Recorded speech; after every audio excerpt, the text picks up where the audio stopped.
Now let's welcome our main speaker for tonight, Ed B.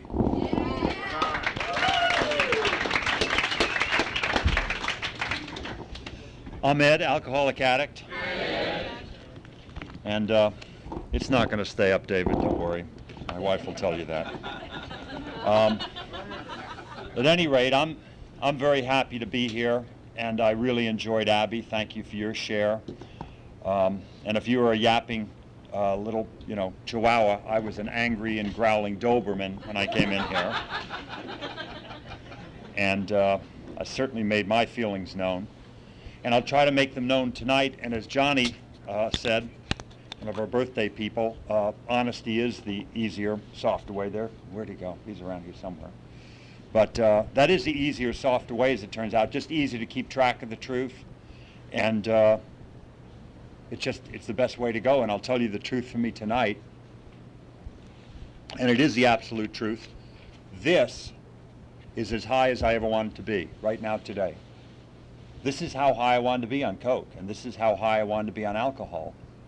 And it's free in every way. It's free emotionally, physically, spiritually, and this is how high I wanted to be. And I want to be very clear about that, because I did talk about rigorous honesty. It's not always easy. I had a bad year in 1998. I had a bad couple months in 91. I had a bad week in 95. And I'm half kidding, but I'm not entirely kidding. All my problems are quality problems. Even my bad year in 98, maybe I'll share with you a little bit about that. I definitely at some point will share about my alcoholism, I promise. But all my problems are quality problems. Right as all this stuff was coming my way in 98, and it was a bad year. I lost my mother, and it's hard at that point. I'm 98, so I guess I was 48. It's hard to lose your mother even at that age. I lost a good friend, J.T. Walsh, an actor and a wonderful guy. He died that year, and I lost a job. I'd never been fired from a job before, fired unceremoniously, and not allowed to get other work. There's a contract, and it wasn't like I'd gotten a lot of money for this job. They wouldn't let me get another job. They held me to the contract, even though they were seeking other people to fill my post, and and I couldn't.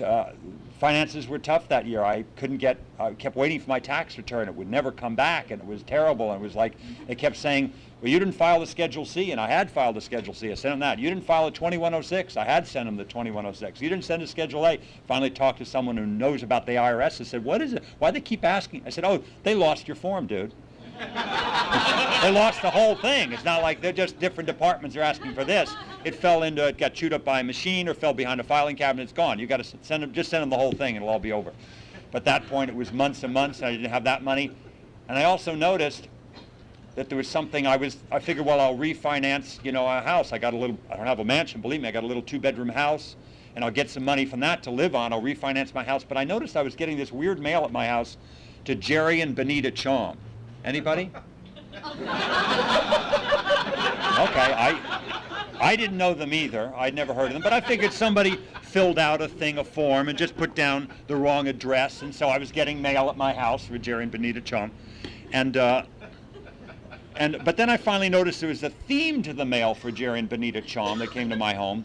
It was homeowner Jerry and Benita Chong, which I thought weird, because they didn't own my home. I did. I thought I did. And then I noticed another thing that was happening simultaneous with this. I was no longer getting all that, like, homeowner, you qualify for a loan or whatever, and with such and such refinance, whatever those things that you get if you are lucky enough to own a home. I was no longer getting that, so I decided to do a title search, and it turned out they own my home somehow. And I thought that odd, since, as I just mentioned, I never met them. And it was some clerical error. Surely one of us, before they make the program, somebody high in Coke or drinking, what have you, somebody. Anyway, yeah, so babe, I'll pick you up at midnight. Yeah, oh, that's okay. Yeah. Stamping some quitclaim deed. It turns out they are very nice people that live like a block and a half from me. They live in lot 69 of tract so-and-so and parcel so-and-so. They live in tract, I live in tract 29, 69, 29 don't really look alike, but somehow somebody distracted, and they wound up owning my, so the long and short of it was a bad year, but right through the middle of it, that's about the worst thing that's happened since I've been sober since the 70s, 22 years now, last December, and that is the worst I've had of it. And it was a bad year, but right in the middle of it, when I say a bad year, I don't mean 365 bad days. I mean 3 bad hours on March 12th of that year, 9 bad hours on June 29th. You know, that's what the year was, because I have a program, and right through the middle of it, looking through the center of it, not looking back at what it was or forward at what it might be, I went, this is not bad. These are quality problems. Each day of that year, 1998, I seem to remember I ate like more than one meal. I wasn't sleeping in a Kelvinator box somewhere down near the Midnight Mission. I didn't have holes in my shoes. I had a home that I was, trying to get the paperwork straightened out to eventually maybe get some dough out of. These are quality problems. These are not bad problems. So this is an extraordinary program. And I tell you this, the way I feel right now is every bit as high as I want it to be. And if somebody's got a polygraph machine somewhere, I'll get on it, and I'm telling you the truth. This really is as high as I ever want it to be. I've added to it a little bit. I will share with you, I've had a slip a few days ago. I was driving my car, and I slipped on a drug that's somehow allowable in this program called coffee. I don't know how they let this one slide. I'm wired to the tits, okay? I'm as high as I ever wanted to be on coke. And it didn't take much. I've been off it for months. I've been clean and sober off coffee for months. And I started, it always happens the same way. As I was sharing with Jamie, we like to take these cross-country drives. He likes to drive, I like to drive. And so I was taking a drive, and I get sleepy occasionally behind the wheel, and you don't want to go off the road. So I got battlefield conditions. I got to have a little bit, I'll pull over and get a little bit of coffee. I swear to you, I don't know why I did cocaine in the 70s. All I had to do was pull over. Instead of $125 that a gram was back in the 70s, what was Denny's coffee then? 50 cents? 35?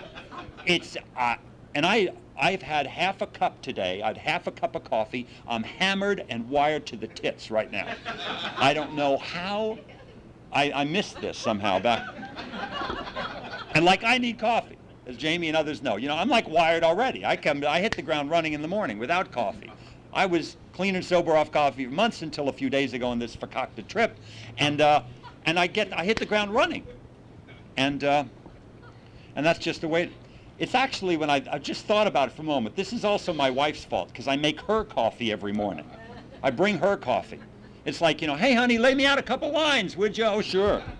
Because I grind up the special Whole Foods organic espresso crescendo beans with the brown unbleached filter, and a lot. I mean, it's like tablespoons of grounds and what have you into the thing, and pour the thing very carefully. And so then, of course, because I bring it to her, I bring her coffee every morning into the bedroom. I bring it. I always somehow, I pour it a little bit too full, so I got to sip a little bit before. So, and I'm off and running. But with or without coffee, this is as high as I ever want it to be. And the things that make me high today are spending time with my daughter. I got a 2.5-year-old daughter.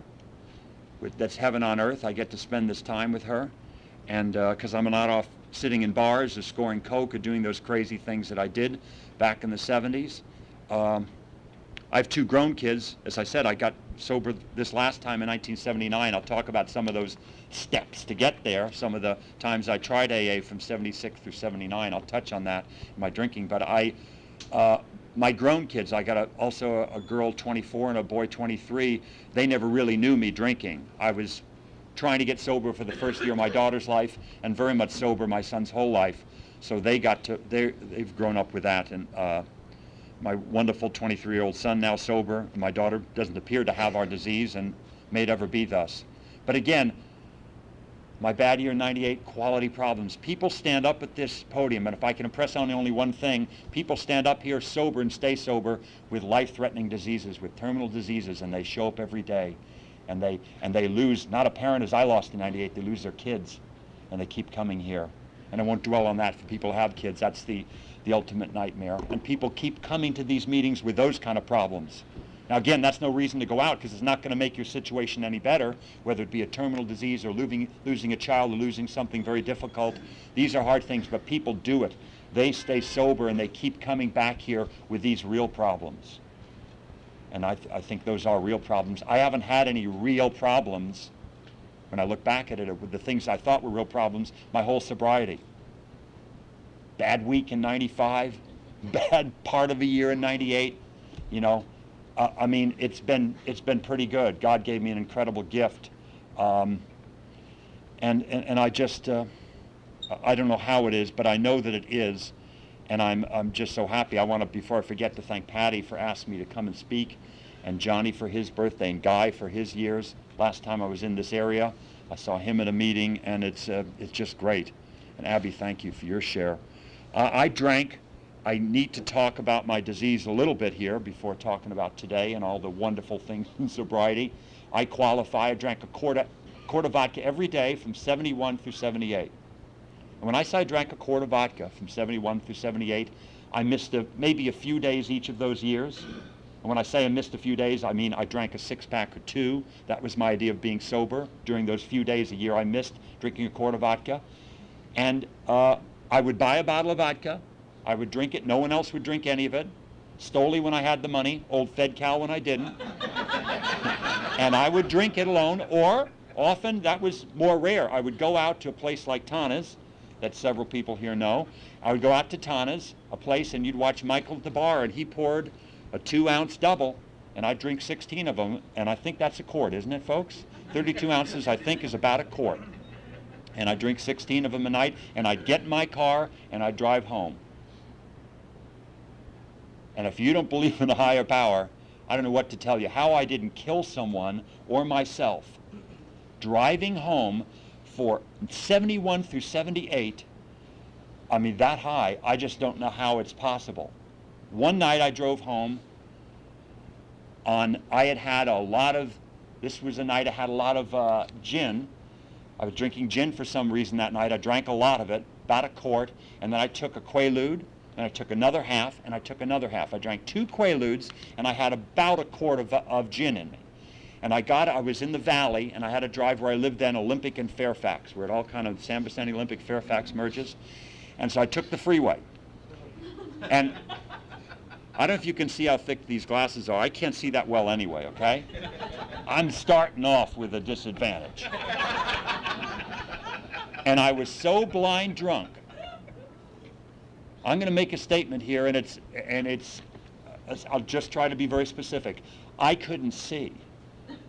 I could see blurs, but I could not see the way with my bad eyes even. I can tell you what people are wearing, and I can see this group assembled.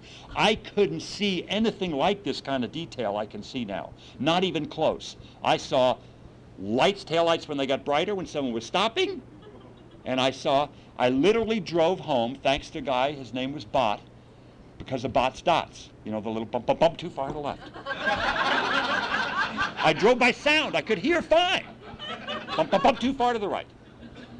Bright, brake, brake light, bright, brake light. I drove home in the freeway, not able to see from Balboa and the 101 to, I got off, I don't know, Olympic, and went down Olympic to Fairfax. I don't know how I did it. I went to a friend's house in Oceanside, and I had drank the requisite bottle of vodka. I was then drinking beer to just kind of calm down. We had done some coke, and my friend kept saying, he said, "You got to go out." I'd never been to it was his folks' house. "You got to go out. This beautiful area near Oceanside, it's called San Malo. You could hear the waves." It was very foggy that night, but you could hear the waves. "You got to go out and see the beach. It's so beautiful." I said, "It's a little foggy." He said, "Go out anyway. It's just so great. You got to see this beach. It's beautiful." Okay, well, the foggy. I go, "No, go on." He go ahead, go again, go.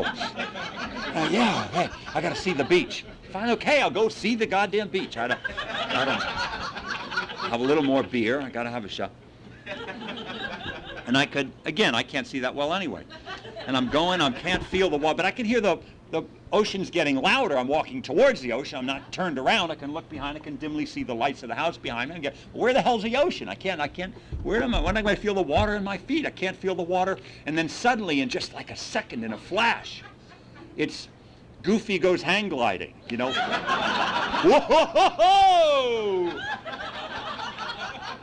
Apparently, he hadn't mentioned the home is up on the breakwater. By breakwater, I mean big-ass rocks, bigger than this podium here, that the Army Corps put in the 50s or 60s. The house is up on a, cliff of these rocks. He had failed, and there's a walkway down, and somehow, again, if you don't believe in a higher power, I don't know what to tell you. I tumbled down stone steps with stones, literally. I could feel, what's up? What's going on? What's going on? Things brushing my hair and not splitting my stupid ass head open. And the metaphor for my life at that time, remember the beer bottle? I wouldn't let go of the bottle. I wouldn't let go of the bottle the whole way down. So when I got to the bottom, my head was not cracked open. Total miracle. Total, carried by angels down a stone, miracle, down on the sand. What the hell happened? Loose the way drunks are, and traffic accident, everything loose, didn't break anything. But my hand was like, like an Arby's roast beef sandwich, opened up with, served on a bun, kind of open. And I'm bleeding a lot, because it's a deep, the bottle crashed, because I wouldn't let go of it. I want to lose that on the way down. So they take me to the emergency room, and I'm just talking as I'm talking now to the guy. I'm certainly not feeling any pain, such and such, but stitch this up. And this is 78. This is years before AIDS or any of that was known as such and such, but for some reason they took a blood test, I don't know, to see if I had tetanus. I don't know why. They took some blood. He came back very concerned. He said, I got the results back from your blood. I said, yeah? He said, there's a little problem. I said, what's that? He said, apparently there's some blood in your alcohol. I like this guy. You're funny. That's good. I had a laugh. He stitched me up. You want a local? I said, no, I'm feeling fine. He stitched me up without a local. He stitched up. There's a big-ass scar. You probably can't see it, maybe in the front row. Big scar there. Stitched up my hand. He didn't have to give me a local. I said, I think you're going to be fine. Let me try a little thing. Do you feel that? No, I feel fine. Stitch away, babe. And stitched up my hand. This was 78. I first made contact with this program in 76. This was another thing. I kept coming back in with a hand stitched up, with this injured, with that, because I wouldn't let go of the bottle. I kept, I just kept coming in and out. Not 20 times, but 4 or 5 times in those few years, I kept coming in, and it was miserable. Each time, I hope would be different. Each time it was worse. And it was just a bad scene. What really got me in 76 to come for the first time was something I'm sure many people here have experienced, a little fun evening called the DTs. Anybody else had the DTs? The full-blown seeing stuff DTs? Lots of fun. For those of you who don't know what it was not, from my experience, was not snakes crawling out of the wall or pink elephants or anything like that. It was, with eyes open, the room looked pretty bad. It wasn't like this little motel room in Marysville. Didn't look good, but it was still a room. It wasn't like, there were no serpents or stuff. It was a room. It was a bad-looking room, but it was a room. But when I closed my eyes, ding, ding, ding, ding, ding, freight train coming. Whoa, what the hell was that? Because I got to sleep. I'd done the quart of vodka, and I chug-a-lugged a whole bottle of wine. I'd gone a little further than I'd ever gone. I'd had some pills, I'd had some Coke, and I drank the quart of vodka, then I chug-a-lugged a bottle of wine. When I say chug-a-lugged, again, rigorous honesty, I chug-a-lugged half of it, took a breath, laughed and talked to people for 15 seconds, and chug-a-lugged the second half. That's pretty much chug-a-lugging a bottle of wine. That's a lot of liquor to quickly get into your system, and then I felt really bad. I wanted to feel better, I wanted to show off, I wanted whatever I want, but I didn't feel so good. And it was in that horrible moment that I think everybody here remembers, that horrible moment where, wait a minute, I'm not really getting drunk now. I couldn't get drunk and I couldn't get sober. I was in that weird, there's something bad coming. There's a bad storm coming. And I don't know what it is, but let me go back to the motel and get some sleep. But I couldn't sleep because there was a bill that was due and payable that I couldn't roll over. I couldn't roll over the loan anymore. I couldn't just pay the interest on it, on the debt. It was time the principal was due, and it was a big loan, and it was bad. And I kept trying to go to sleep, and then suddenly be, you know, vampire there. Try to sleep again, just close the eyes. I wasn't asleep. It wasn't like these were not dreams. Just close the eyes. Guy hanging from a noose. And that went on for hours, and it was not fun. And it wasn't just bad visuals, like, oh, I'm scared, my heart's pounding. I was in racking, horrible pain. Sick to my stomach, horrible, horrible, nauseous. Horrible, horrible feeling. The worst kind of flu you ever had. And that's what it was. And that got me to my first meeting. But talk about knowing your destiny. I had in my wallet, I didn't realize this, I'd put it in years before. I think I put it in the early 70s. I clipped out of the Hollywood Reporter, the industry trade paper of the motion picture and television industry, clipped out, there was a little line that was this big in the 70s that said, Alcoholics Anonymous, 385, blah, blah, blah, it was central office in that era. I clipped it out and taped it with a piece of tape over it inside my wallet and carried it around for years. Didn't even see it really. It was behind everything, but I taped it there. And I sure called it up after that episode of the DTs in the beautiful Twin Cities of Marysville, Yuba City, if you've ever been there. One Corona country, great area. And I remember also how I didn't go to jail. I was driving over the bridge between Marysville and Yuba City with a gun someone had given me. Someone had given me a handgun. A fellow alcoholic addict. He owed me some money, didn't have any money. So he gave me, it wasn't a 44 Magnum, it was a very odd and collector's item gun, I guess. It was a 41 Magnum with hollow point bullets he had given me. I'm the last person in the world that should have a handgun. If there's any list or hierarchy, I am at the bottom of that list. I'm blind, I can't see, I can't shoot well with it. I went out and trained with a little bit, I couldn't hit anything. And I'm shooting with this gun, trying to shoot out the lights of the bridge, of the Marysville-Yuba City Bridge, while driving this Toyota Land Cruiser Jeep. And how I didn't get arrested, I don't know. Then we stopped. I stopped with this guy, an actor, Chuck Napier. We're both drunk, and we stopped at this place, and there's a big, like a Vons or Safeway market. And I went, now that I can hit. There's a big Safeway sign. I was going to shoot that, and I would have hit that, and I'd still be in jail, in Yuba City. And somehow he talked me out of shooting the gun. And I since got rid of the gun. I threw it in the Pacific or something on a fishing boat. I just knew I didn't want it. And but that's the kind of stuff I did. I certainly qualify. How I didn't kill anybody on an evening, Christmas Eve, in 1975. 1975, again, had my requisite quart of vodka. This was Christmas Eve, so you got to celebrate. And I was at Tana's, and I'd had my quart of vodka. And then I go over to the Bow, went to the Rainbow, another swinging spot. And I went to the Rainbow and had a few more drinks there. And then somebody just, had some Quaaludes. So I took another Quaalude, another half, and maybe another half. But I was really kind of a little shaky. This was 75. And I decided it's time to drive home. I was with my friend Neil, and we'd both had enough. It was time to go home. It was last call.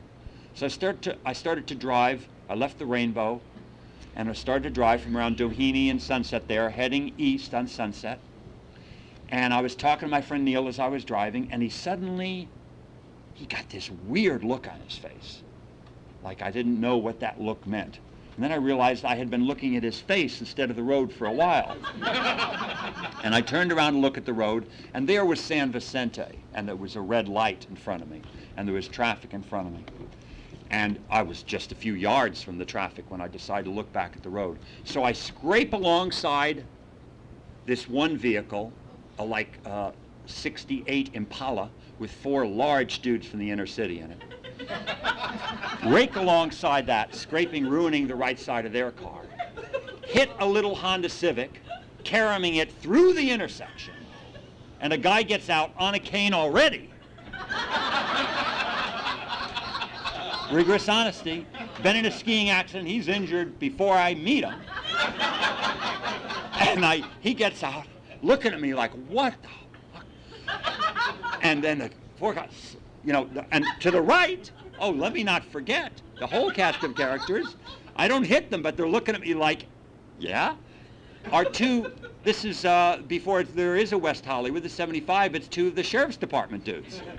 I mean, like, are they filming? Is there a permit somewhere? Is this a stunt? Where's the camera? And I jump out, instant. Adrenaline's a wonderful drug, isn't it? Adrenaline's a great drug. Because right away, boom, you get injected. Your adrenal glands are squeezed. Because you just knocked cars around. There's the cops right there. I jump out right away to the 4 gentlemen. Guys, I'm taking care of all this. I'm going to give you my number. I'm going to pay for all this. From the bottom of my heart, I'm sorry. Sir, with the cane, I'm giving you a ride home. I don't know what to say. I'm going to take care of all the damage. Officers, just one wait, everybody. Do me one favor, one only. Cuff me and take me in. I beg you, cuff. It's going to help my case with Toyota. These brakes are defective. I've been pumping them since back at Doheny. I'm hitting brakes and nothing's happening. I hit all these people. Dude, it's going to help my case. Cuff me. Take me in. Calm down, sir. Calm down. Now what? Let me look at the thing. And so they kind of looked at the brake pedals and they looked at it. I don't know. The thing, I've been hitting them since Doheny and it wouldn't stop, and then I'm hitting people. Guys, I beg you. It's like reverse psychology at work. They let me get in the car. I'm hammered to the tits. I can't speak. They let me get in the car. Not only that, the guy with the cane, the skiing accident guy, gets in the car with me. I swear to God, as I stand here, he gets in the car with me. The guy's the address to the other guys. I'm going to pay you. I did wind up paying them over time. The guy is the guy whose car I totaled, a Honda Civic, I couldn't pay. I destroyed his car. It was totally ruined. I had no insurance, nothing, but he gets in the car with me. I don't make it to Sunset Plaza. I don't make it to La Dome before I'm like back with Bot Stotts. Bum, bum, bum, bum, bum, bum, bum, bum, bum, bum, bum, bum. Let me out, you friggin' maniac. He walks. He'd rather walk with the cane. Idiot. Crazy. You're crazy. He walks with a cane. I've injured him worse. He's had broken things, and he wants to walk rather than be with me. And that's the way it was. It was crazy. The next morning, trying to figure out, what do I do? What do I do? So nervous. I'm with my friend Neil. I gotta have a drink. This is bad. There's one. Where's the liquor? There's no liquor. There's one. Okay, we'll share it. 1 bottle of Guinness. God damn it. Damn it. I broke the top of the bottle of Guinness. There's glass all in the Guinness. What are you going to do? We'll need a coffee filter right through the filter. There we go. Split it, half. 50-50. Now I can go down the market and get some more stuff. Okay. Now we're going to be okay. And that's the way it was for years. Till finally, 76 was really the wake-up call, getting the DTs, but my bottom was in 78. Wasn't the end of it for me. I'll tell you about that, give you the details of that. But 78 was the absolute nadir. It was the Zabriskie point. It was the low of all lows, because that was the day where I, for the last time, drank the large amounts of liquor, you know, the quart of vodka and the Coke and the Quaaludes or whatever, and I had done it. But now the window of opportunity to get to the DTs had gotten so short. It used to take me 6 months from the first, I'll just have a little wine with dinner, a little more wine, and then the quart of vodka and the Quaaludes and the thing and the Coke and the DTs. That was a 6-month process. Then it was a 3-month process. Then it was, by 78, by September 30th of 1978, it was a 2-week process. I had 21 days of sobriety or something, and I was in my 20s, so I thought I could act with impunity. I felt like I could. I would have 3 days of sobriety, go, Jesus Christ, I feel good, you know, because I was in my 20s, kind of, geez. And so now it was 2 weeks to the DTs, and bad DTs, and really kind of shaking, trying to turn on the TV and just hope it wasn't a monster movie. Please, let me just see people, somebody. Cal Worthington, that's fine, okay, somebody. An elephant, he's riding his dog Spot, okay, that's a person, that's a thing. Those are people living lives that are not misery. Yes, let me watch that. And something, just trying to make it through. Going to 7-Eleven to get some NyQuil, which is 14% alcohol or something, just to make it through. And then wait until 7 o'clock when it was really kind of a marginal hour to call a doctor, calling the doctor to get the Valium. Again, just wanted to sand a little of the rough edge off, to just pay the interest on the debt, because I couldn't pay the principal. Just roll over the loan one more day and just have a few Valiums to stop the shakes. But my regular doctor wasn't there. My regular doctor was somewhere on vacation. September 30th, 1978, and this other doctor was there who so didn't like my whole drill. He just made it very clear he didn't like my whole program. And he, yeah, so you want some Valium, huh? Well, I don't think that's best for you. You don't, what, I gotta have something? No, I think you need some Thorazine, Ed. To this day, I think he wanted to kill me. Because I told him what I had. I had an Australian version of a Quaalude. What did you have? He asked. I told him there was some Australian version of a Quaalude in '78, and I took 1 or 2 of those. I'd had cocaine. I told him that. I'd had a quart of vodka. Told him that. And he decided I should have. He gave me a dozen or 20. I can't remember how many. I think it was 20. He gave me a bottle of prescription that I filled instantly for 20 25 milligram Thorazines. So I started taking them, hoping they would act as the muscle relaxant known as Valium does. But they're a very different drug, Thorazine. It doesn't act anything like that. And it also turns out doesn't mix very well with alcohol. Not that Valium does, but they kind of work a little better together. So I took the Thorazine, nothing. Took another one, nothing. Took a third, nothing. Took a fourth, nothing. I took 5 or 6. Again, not as a suicide attempt. There's 20 of them, there's 14 left. Just kept taking them, and then boom, finally, I went out. Yeah, something. I went out and was awoken by my wife, my then wife, and still dear friend, mother of my 2 grown kids, slapping me. Come on, you gotta wake up, this is not good. You gotta wake up, this is not good. Trying to walk, what? Trying to walk me around. Look at your color's bad, you're blue. Your color's bad, you're blue, this is not good. Looking at my legs, it was like the Visible Man. I could see like veins in my legs, like that Revell model that you make as a kid. I could see veins. It was like I did look pretty bad. And I also noticed I was having a lot of trouble breathing. And not anxiety attack, oh God, I'm dying. I was kind of relaxed the one time. I was having trouble breathing because, as it turns out, as happened with John Belushi, and as has happened with Jim Morrison, as it's happened with Janis Joplin, these are famous people, and happened with Phil Cazares and Nina Kazalala, these people who we don't know, who aren't famous, who die every day on this. If you send enough chemical signals to your brain to shut down the machinery, guess what? It'll listen to you. There's a point at which it will listen. There's guys in a room somewhere running the generators that keep, you don't think, I gotta pump my heart a little bit. I gotta breathe in. Time to pump some air out. There's a department for that. There's guys in a room somewhere. And so if you send enough signals, there's a little speaker somewhere. Okay, Phil, shut down Jenny number 1. Shut it down. Whoa, shut down 2. Shut them all down. Shut them down. You will shut down the process by which you breathe and your heart beats. And that's what was happening. And somehow I was taken to Cedars-Sinai, and somehow they gave me Epicac to get as much as was left of my stomach out, and they gave me an IV, and I didn't die. Again, don't know why. Don't know why I'm here and John Belushi isn't. Friend of mine, he was a sobering influence on me at one point. Pulled me out of a bar. Ed, this is not good. You're like a bad scene, man. You know you're in trouble when John Belushi is telling you you're, hitting the wretched excess road. Come on, you got to get some air. We're down in Mexico doing a movie. Come on, we're going to get out. We're going to see a little bit of the town. Get out. Put the drink down. We're going out. And somehow I made it to Cedars-Sinai, and I remember it like it was yesterday. It was a misery beyond all miseries. My daughter was 1 year old at that time. I say she didn't know me drinking, not in her conscious mind now, but she was 1 year old, and they see and retain things. But she was 1 year old, and she wanted to hold me. And I remember this image as clear as a bell. She wanted to hold me, but she couldn't hold me because I had all these tubes going into me.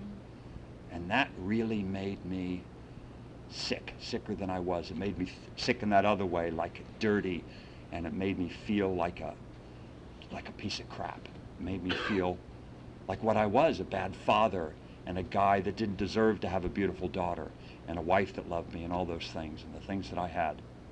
And that's when I started to go to a meeting a day, and that's when I put a year and a month together. But guess what? Do the math. That wasn't it for me. I had one more in me in 1979. And I drank for 3 days, 3 days of the most candy-ass drinking I've ever had. I drank, on night one, I drank 3 or 4 beers. And I was sick as a dog, like I was in a quart of vodka. Like an ice pick stuck in the middle of my forehead, hangover, I didn't have to wait for the hangover. I was sick that night. What, this beer is poison. I got like some bad beer. I tried wine, let me try some wine, half a bottle of wine. Folks, like many in this room, I drank half a case of wine. I drank with a friend a case of wine. We had a full case. We looked at it with all the bottles were there. We finished drinking, it was gone, and we kept up glass for glass. Half a case of wine, walking around talking like this. Half a bottle of wine and I'm sick as a dog. What is this about? We break our thermostats. You can never get them right again to get to that thing. It was the ultimate gift from God. It was a gift I needed as a sober person to realize that I could never drink again. So if you new people, the chip people, want to go out and try it again, my hat's off to you. I'm sorry to say, in a week or a month, I don't know what period of time it is, but it's not going to work. You have broken your thermostats. If you're sitting here on a Sunday night, instead of all the other places we could be, you're here for a reason. You're here because you have a problem. But I want to talk about the most important thing. That year and a month, I went to a meeting a day. Why did I drink again? Why would I drink again if I'm going to a meeting a day? I didn't have a sponsor. I didn't work the steps. I had a year and I'm going to meeting. Yeah, I'll get to that later, but again, I'm kind of special and I don't really need to do those things just now. I'll kind of get to that stuff because I'm real busy and I can barely find time for the meeting a day. I'll do the sponsor thing later and get up some steps and the inventory. I'll do all that later. And then guess what? I drank again. Surprise, surprise. Got my ass out after that time. That's December 21st of 1979. That's 22 and a half years. And I don't know, Abby shared, and I've been there, wanting a drink, and I've had that time in my sobriety. I can't remember when I last wanted a drink. I can't remember when I last regarded alcohol as anything other than what it is for me, which is like battery acid. Nobody in this room would drink battery acid if it was marked as such. You go, what are you, crazy? You're trying to kill me. Nobody here would drink battery acid. That's what it equals to me. I get that 100%. But I hasten to add, I'm still vigilant. I still go and speak at meetings and go to meetings where I'm not speaking. I go all the time because when we think it's cool and we're like, okay, and I'm over it and I've got 22 years, our disease is out doing push-ups there, out on West Washington, just waiting for that time to celebrate or that time when things are down, whatever that time is, whatever that opportunity is, to tell you, you know what? You got 20 some odd years, man. Now you really can have a little wine with dinner. Your kidneys, your liver have recovered. 22 decades plus, dude. Here's an Journal of American Medical Association article that said, you just didn't give your liver and kidneys long enough to recover. That's what. My friend the doctor said, you can do it. You can have a little wine with dinner. Good luck. Good luck. I promise you. It's not going to be any different now, 22 and a half years as it was a year and a half. We cannot ever do that again. And we get to do the sorts of things we do now. We get to do this kind of service, showing up to a meeting, helping set up the meeting, doing others extracurricular things that I know many people in this room do, to do pro bono work, to be of help in the community, to be of help to sober people, to be of help and service within the AA community. These are the things we get to do. Because once you get sober and you get that part of your life in order, you're able to do amazing things. You're able to do amazing things. We could change the world. We can feed the hungry. We can house the homeless. We had an event downtown for Midnight Mission just night before last, and we're going to build a whole new building, and I'm on the board of that organization because of Clancy, because of my sponsor, and the work that they do is amazing. I wouldn't have the time for that if I was still out there. I wouldn't have the inclination for it. But that's the kind of stuff you get to do when you're sober. You get to actually make a difference in your life and the lives of other people. You get to do amazing things, just amazing things. And now my life when I was drinking was a joke. Constant problems, paying people overtime for traffic accidents, getting arrested, thrown in jail for impersonating an officer. This doesn't happen to normal people. They don't get thrown in county jail for impersonating an officer, you know? And that's the kind of stuff that kept happening to me. But now with this amount of sobriety, we get to do incredible things. We get to be part of, you know, an engine of change for the realm of sobriety and the world at large. I really believe that. I think if more people were sober, we could change incredible things like the Protestants and the Catholics in Ireland. I think people could solve, over time, the thing with the Palestinians and the Israelis. I think these problems could be solved, but I don't know if you've noticed, have you ever been to Washington or Sacramento? There's a lot of drunks there, okay?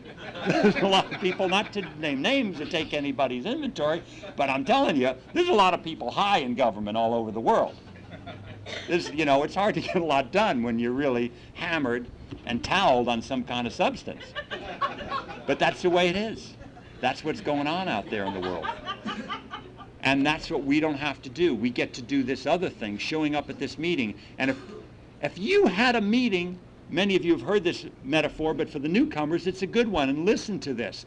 If you had meetings for people who had AIDS or cancer, incurable diseases, diseases that will surely kill you. If you said you can, on a daily basis, keep AIDS or cancer at bay for the rest of your life, if you just go to a room, this room here in West Washington, and you pick up a coffee cup and you help with the chairs later, and you sit in the seat for an hour and a half, you will on a daily basis be cured of this disease that will take your life. There'd be people lined up down Centinela for a half mile. That's just the way it would be. And that's what we have. We have to recognize that. We have a disease that will take our lives, and we can be cured of it on a daily basis. And by coming to these meetings. And I thank you, Patty, for having me here. Guy, happy birthday. Johnny, happy birthday. And all the CHIP people. And Jamie, it's so good to see you always. And Dave for recording this. And did I say anything incriminating? We can edit that later. We'll talk about editorial choices. Thank you so much all for being here. Thank you.